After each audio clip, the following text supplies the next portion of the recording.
नमस्कार दोस्तों, आज हम आपको तुलसी महत्म के 4 अध्याय की तुलसी जी के जन्म की कथा सुनाने जा रहे हैं। तो चलिए शुरू करते हैं। एक समय की बात है, ऋषि नारद जी भ्रमण पर निकले। वह श्री हरि के पास आए और उन्हें वह माता लक्ष्मी को प्रणाम कर बोले, हे प्रभु, आज मैं जानना चाहता हूँ कि तुलसी देवी आपको अत्यंत प्रिय क्यों है। मैं जानना चाहता हूँ कि बिना तुलसी जी के आप कोई भोग स्वीकार नहीं करते। हे प्रभु, साध्वी तुलसी देवी का जन्म कहाँ हुआ और यह आपकी प्रिया कैसे बनी? उन्होंने कौन से कुल में जन्म लिया और कौन से कुल को पवित्र किया? उनके माता पिता कौन थे? उन्होंने ऐसी कौन सी तपस्या की जो ब्रह्मा जी के अधिदाता आपको पति रूप में उन्होंने पाया है। श्री हरि ने कहा, हे नारद जी, मैं तुम्हें तुलसी देवी के जन्म के बारे में विस्तार पूर्वक बताता हूँ, ध्यान पूर्वक सुनो। पूर्व काल में दक्षिण सावर्णी नामक पुण्य राज्य था। वहाँ भगवान विष्णु के अंत से उत्पन्न परम श्री हरि के प्रति अटूट श्रद्धा रखने वाले थे। उनके पुत्र का नाम ब्रह्म सावर्णी था। वे भी अपने पिता की तरह स्वच्छ हृदय वह श्री हरि विष्णु के परम भक्त थे। ब्रह्म सावर्णी के पुत्र हुए धर्म सावर्णी। उनकी इंद्रियां नियंत्रण में वह मन सदा उच्च विचारों में रहता था। उनके पुत्र रुद्र सावर्णी हुए। रुद्र सावर्णी के पुत्र हुए देव सावर्णी और देव सावर्णी के पुत्र का नाम था इंद्र सावर्णी। वह भी भगवान विष्णु का अत्यंत भक्त था और उसके घर में वृषभध्वज नाम के पुत्र ने जन्म लिया। वृषभध्वज की अपार श्रद्धा भगवान शिव में, वह शिव जी भी उससे अत्यंत प्रेम करते। उन्होंने उनके घर में लंबे समय तक निवास भी किया।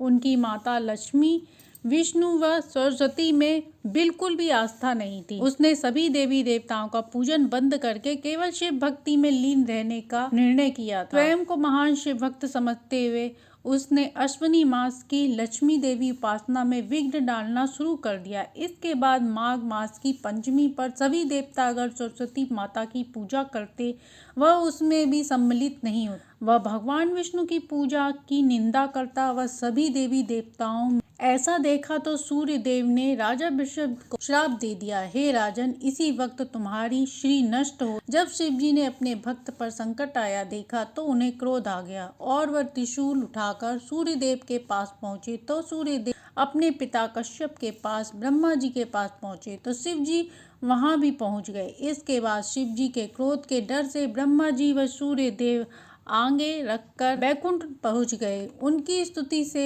प्रसन्न नारायण ने उन्हें अभय वरदान दिया और कहा, हे देव, शांत हो जाएं। मेरी उपस्थिति में आप लोगों को भयभीत होने की कोई आवश्यकता नहीं है। विपत्ति के समय जो व्यक्ति मेरा स्मरण करता है, मैं हाथ में चक्र लिए उसी क्षण उसके पास पहुंच जाता हूं और उसकी रक्षा करता हूं। मैं उसका संहार करता हूं। हे देवताओं, तुम्हारा कल्याण हो। मैं तुम्हें वचन देता हूं, आज से तुम्हारा कल्याण हो। भगवान शंकर का भय तुम्हारे पास नहीं आएगा। भगवान शिव सभी के परम प्रिय हैं। ब्रह्मा जी सुदर्शन चक्र, शिव जी मुझे अत्यंत प्रिय हैं। भक्ति व गुणगान करना यही शिव जी का स्वभाव है। मैं भी रात दिन उनके कल्याण के लिए चिंतित रहता हूँ। जो इस प्रकार मेरी उपासना करता है, मैं उसी प्रकार उसकी सेवा में तत्पर रहता हूँ। यही मेरा नियम है। तभी वहाँ शिव जी आ जाते हैं। उनकी आंखों से रक्त कमल के समान लाल थी। उन्होंने विष्णु जी के भाव को प्रणाम किया। ब्रह्मा जी ने शिव जी को प्रणाम किया। सूर्य देव जी ने भी भय से कांपते हुए भगवान शिव के चरणों में अपना सिर झुकाया। ऋषि कश्यप ने भक्ति भाव से शिव जी की स्तुति आराधना की। इसके बाद शिव जी को संबोधित करते हुए अति मधुर वचन के साथ कहा, हे महादेव, आप आज यहाँ कैसे पधारे? आपके चेहरे पर क्रोध का क्या कारण है? शिव जी ने कहा, हे प्रभु नारायण, राजा ध्वज मेरा परम प्रिय भक्त है। मैं उसे प्राणों से प्रिय प्रेम करता हूँ और सूर्य ने उसे श्राप दे दिया। यही मेरे क्रोध का कारण है। सूर्य के श्राप से उसके सोचने समझने की शक्ति नष्ट हो गई है। उसी के विषय में सोचकर मैं चिंतित हूँ। नारायण ने कहा, हे शंभु, यद्यपि वैकुंठ में अभी आधी घड़ी का ही समय व्यतीत हुआ है, लेकिन पृथ्वी पर संपूर्ण घटनाक्रम को हुए युग समाप्त हो गए हैं। काल ने उन्हें अपना ग्रास बना लिया है। इतना ही नहीं, उनका पुत्र भी अपनी आयु समाप्त कर पृथ्वी लोक से जा चुका है। इस समय पृथ्वी पर उसके 2 पुत्र हैं, धर्मध्वज व कुशिध्वज। सूर्यदेव के श्राप से आज भी उनका राज्य उनके हाथ में नहीं है। उनके जीवन का उद्देश्य देवी लक्ष्मी की उपासना है, इसलिए उनकी पत्नियों के गर्भ से लक्ष्मी देवी जब उनकी पुत्री के रूप में प्रकट होंगी तभी उनका राज्य संपत्ति श्री पुनः प्राप्त हो जाएगा। अतः हे महादेव, अब आप उसकी चिंता न करें और अपने धाम को पुनः लौट जाएं।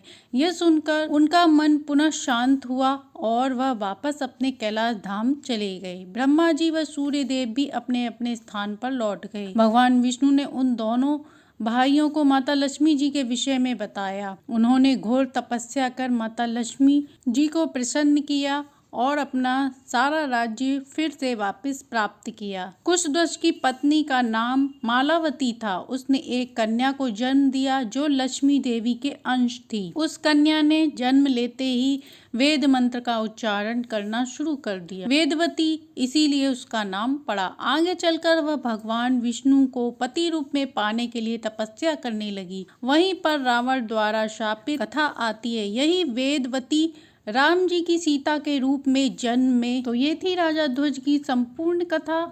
कुशध्वज के भाई की एक सती पत्नी थी, उनका नाम माधवी था। उसने योग्य समय पर गर्भ धारण किया। जैसे जैसे गर्भ बढ़ता गया वैसे वैसे माधवी की शोभा भी बढ़ती। कार्तिक पूर्णिमा के दिन माधवी ने अत्यंत सुंदर पुत्री को जन्म दिया। उस दिन शुभ लग्न शुभ योग का समय था। शुक्रवार के दिन जन्मी यह बालिका लक्ष्मी जी की अंश थी। उसका मुख कमल के समान था। वह कन्या किसी को भी मुग्ध कर सकती थी। उसके हाथ पैर इतने सुंदर थे कि उसकी तुलना किसी के साथ करना, इसलिए विद्वानों ने उसका नाम तुलसी रखा। उसने निर्णय किया कि वह तपस्या करेंगी। इसके बाद उसने सबके मना करने के बाद भी वह बद्री की ओर प्रस्थान किया। उस स्थान पर उसने बहुत दिनों तक घोर तपस्या की। वह नारायण को अपने पति रूप में प्राप्त करना चाहती थी। गर्मी के समय अपने आसपास गर्म ज्वाला जला, वह सर्दी में ठंडे जल में खड़े होकर तपस्या करती। वर्षा ऋतु में खुले मैदान में जाकर तपस्या करती। प्रारंभ में वह फल व जल पर रही। इसके बाद हजारों वर्षों तक केवल पत्ते चबाकर रहीं, फिर केवल वायु पर रहीं। इतनी घोर तपस्या से खुश होकर सृष्टि के रचयिता ब्रह्मा जी वहां प्रकट हुए। ब्रह्मा जी को देख तुलसी देवी ने प्रणाम किया। फिर ब्रह्मा जी ने कहा कि तुम अपने मन की इच्छा अनुसार वर मांग सकती हो, तुम्हें जो चाहिए वह मांग लो। तब तुलसी देवी ने कहा, तात पितामह पूर्व जन्म में तुलसी नाम की गोपी थी। संगनी उनकी दासी सखी बनने का सौभाग्य प्राप्त हुआ था, लेकिन एक दिन दुर्भाग्य के कारण, राधा रानी के कारण मुझे श्राप मिला। उसी के फलस्वरूप मुझे पृथ्वी पर आना पड़ा। भगवान गोविंद ने कहा, हे देवी, तुम तपस्या करना। जब ब्रह्मा जी तुम्हें वरदान देने आएंगे, मेरे चतुर्भुज स्वरूप श्री हरि विष्णु के रूप में तुम मुझे पाओगी। हे ब्रह्मदेव, कृपया आप मुझे वरदान दीजिए कि मैं भगवान नारायण को अपने पति रूप में प्राप्त हूँ। यही मेरी अभिलाषा है। ब्रह्मा जी ने कहा, हे देवी, इस समय राधिका द्वारा श्रापित सुदामा नाम का एक व्यक्ति भी इस लोक में निवास कर रहा है। उसे भगवान गोविंद का अंश मानो। उसे भी श्राप के कारण उसे दरुवंश में जन्म लेना पड़ा है। तीनों लोकों में वह शंखचूड़ नाम से प्रसिद्ध है। इस समय वह समुद्र में विराजमान है। भगवान श्री कृष्ण का अंश होने के कारण उसे पूर्व जन्म की स्मृति है और तुम भी पूर्व जन्म से परिचित हो। इस जन्म में वह तुम्हारा पति बनेगा। इसके बाद श्री हरि तुम्हारे पति बनेंगे। भगवान की लीला के अनुसार तुम्हें श्राप मिलेगा। तुम एक पौधा बन जाओगी। तुम इस जगत को पावन करोगी। भगवान विष्णु तुम्हें अत्यंत प्रेम करेंगे। उनकी पूजा के भोग में तुम्हारे बिना कोई भी भोग स्वीकार नहीं किया जाएगा। वृंदावन में रहते हुए तुम वृंदा रूपी मानी जाओगी। हे देवी, वृक्षों की अधिराष्ट्री देवी बनो। अभी भी उनके मन में संशय है। वह ब्रह्मा जी से कहती हैं, हे पिता, आप मेरा विश्वास करें। सच तो यह है कि भुजाधारी गोविंद को प्राप्त करने की अभिलाषा है, वैसे नारायण को नहीं। फिर भी नारायण को मैं पति रूप में इसलिए मांग रही हूँ क्योंकि स्वयं गोविंद ने ऐसा करने को कहा था। अब वह मेरे लिए अत्यंत दुर्लभ हो गए हैं। हे ब्रह्मदेव, यदि आप मुझ पर प्रसन्न हैं तो कृपया ऐसी कृपा करें कि मैं अपने गोविंद प्रिय को पुनः प्राप्त कर पाऊं, श्री राधिका जी का भय समाप्त हो जाए। ब्रह्मा जी ने कहा, मैं तुम्हें राधिका जी के शोषण मंत्र बताता हूँ, तुम उसे अपने हृदय में धारण कर लो, वह मेरे वरदान से तुम उनकी सबसे प्रिय बन जाओगी। ब्रह्मा जी द्वारा बताए संपूर्ण नियमों से श्रद्धा के साथ राधा रानी ने आराधना की। इसके फलस्वरूप राधा रानी की कृपा उन्हें प्राप्त हुई। कुछ समय बाद तुलसी जी विश्राम कर रही थी, तभी स्वप्न में उन्हें एक पुरुष को देखा। उसके शरीर पर चंदन का लेप था। कुछ ही क्षण में उस युवक का आना हुआ। वह चंद्रचूड़ था। पुष्कर में रहते हुए उसने उस मंत्र को सिद्ध कर लिया था। उसके गले की शोभा बढ़ रही थी, उसके मुख की शोभा विराजमान थी। शंखचूड़ तुलसी जी के पास आकर बैठ गया और मधुर वचन से बोला, हे देवी, तुम कौन हो? तुम्हारे पिता कौन है? तुम समस्त मंगल प्रदान करने वाली लग रही हो। हे देवी, तुम कौन से वंश की हो? शंखचूड़ के वचन सुन तुलसी देवी ने कहा, मैं राजा धर्मध्वज की कन्या हूँ। तपस्या के कारण मैं यहाँ ठहरी हूँ। लेकिन तुम कौन हो? यहाँ क्यों आए हो? हे देवी, तुमने कहा है कुलीन पुरुष निर्जन अथवा एकांत स्थान पर स्त्री से कुछ नहीं पूछना चाहिए, पर इस समय ब्रह्मा जी की आज्ञा से मैं यहाँ आया और तुमसे गंधर्व विवाह करना चाहता हूँ। देवताओं को परास्त करने वाला पूर्व जन्म में श्री हरि के साथ रहने वाला सुदामा नामक एक गोप था, जो सुप्रसिद्ध 8 गोपों में से एक मैं भी था। देवी राधिका के श्राप के कारण दानव राज बन गया। इस पृथ्वी पर आया हूँ। तुम भी पूर्व जन्म में रहने वाली तुलसी थी, इस बात का तुम्हें भी ज्ञान है। इस बात को सुन तुलसी देवी प्रसन्न हो गईं। जब दोनों बात कर रहे थे, तभी ब्रह्मा जी वहां आ जाते हैं और उनको विवाह करने का आदेश देते हैं। तब शंखचूड़ ने गंधर्व विवाह कर देवी को अपनी पत्नी रूप में स्वीकार कर लिया। इसके बाद वह हर्ष उल्लास के साथ अपना जीवन व्यतीत करने लगे। तो ये थी तुलसी देवी के जन्म से लेकर विवाह तक की कहानी। कहानी अच्छी लगी हो तो लाइक एंड सब्सक्राइब करें।